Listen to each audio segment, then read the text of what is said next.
Hello and welcome to this quick presentation on shoulder stretches brought to you by shoulder impingement exercises.com. Two of the more common problems for shoulders that can be improved by stretching decrease range of motion in the rotation and a low sitting shoulder blade. So let's first start and have a look at the rotation range of motions. When we talk about rotation in the shoulder, there's basically two movements, external rotation and internal rotation. If we start with the arm kind of vertically here, external rotation is considered this motion back this way, internal rotation is considered this motion. Now for a lot of shoulders, 90 degrees is considered about a normal range for external rotation, and 70 degrees going this way is considered normal for internal rotation.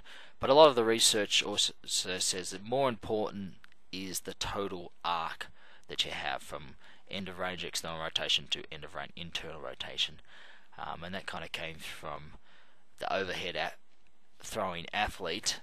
But having good rotation, good total arc rotation is the key. So let's talk about the two best ways to get back more motion. The first one we'll talk about is massage, and particularly trigger point type massage. That's basically where you find a sore spot in the muscle and you work into it for about 15 to 30 seconds. It's pretty uncomfortable, not that pleasant, but it is very effective at loosening up the muscle. The second one is for stretching, and you get better benefits from stretching for holding them for a period of time, maybe 15 to 30 seconds, doing 3 to 5 stretches at one time, and doing them 3 to 5 times a day. So firstly, if we look at the massage, let's have a look at some of the trigger points that you might come across. Now if we're looking at the back of the shoulder blade, in this muscle at the back of the shoulder, at the lower part of the shoulder blade, you're going to find some spots that, if you dig into, you'll know it when you find it. I also find that there's kind of one here where the back of the deltoid crosses this muscle here, which is called the infraspinatus. So in this region particularly, you're going to find some trigger points. For the latissimus dorsi, or the lats, which is another video I'm going to show you a bit later, you're going to find it down here a little bit more. But let's have a look at a video of how I recommend you work into these muscles using a tennis ball.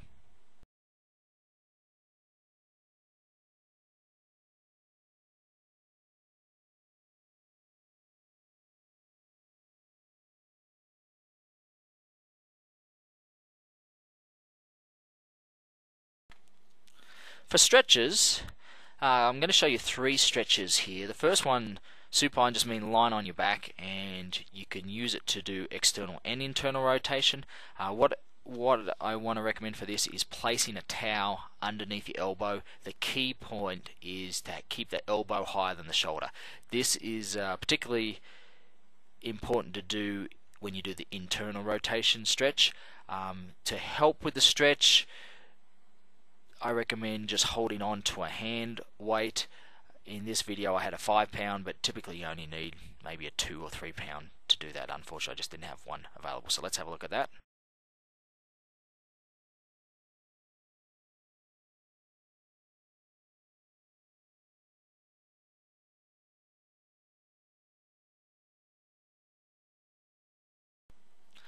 The next stretch is called the sleeper stretch. This involves you lying on your side, and it is a good stretch for the internal rotation back of the shoulder. So let's have a look at that one. And the last stretch is called the horizontal flexion stretch, lying on the back. The key with this one is to keep your shoulder back. Some people make the mistake of when they pull their arm across their body, they're pulling their shoulder blade further, and you need to keep that shoulder blade back. So let's have a look at that one.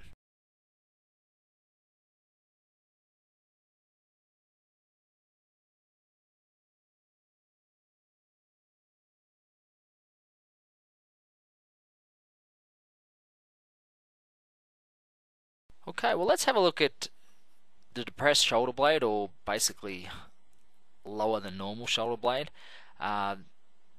Probably the best way to assess this is to look at yourself in a mirror from the front and look at the clavicle, which is also the collarbone, and there should be a slight upwards tilt of the shoulder blade following by the arrow there, typically about 25 to 30 degrees.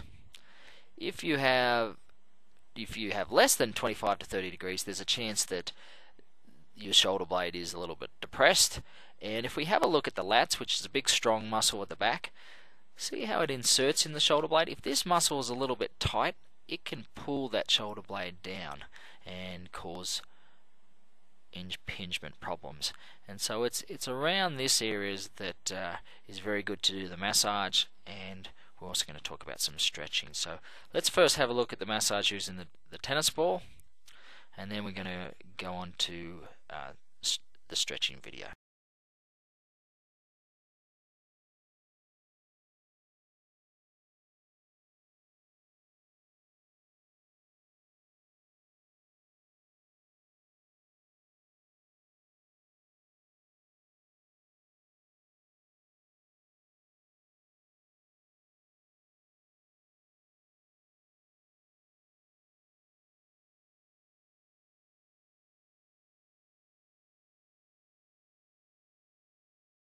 There you have it, some great shoulder stretches for shoulder impingement.